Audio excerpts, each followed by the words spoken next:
4 ऐसी अलार्म जो आपकी रातों की नींद उड़ा देंगी। Number 1 dumbbell alarm. आपको इस अलार्म से 15 बार बाइसेप्स लगाना होगा। अगर आप इस अलार्म से 15 बार बाइसेप नहीं लगाते हैं तो ये बंद नहीं होगा।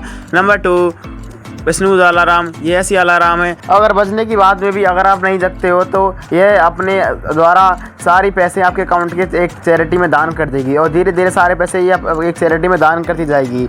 और नंबर 3 पर आती है सूट अलार्म। ये ऐसी अलार्म है जब तक आप यह ऐसी अलार्म है जिसकी सहायता से इसके सूट गन से इसके बीच की जॉल पर आपको शूट करना पड़ता है, तभी ये अलार्म बंद होती है।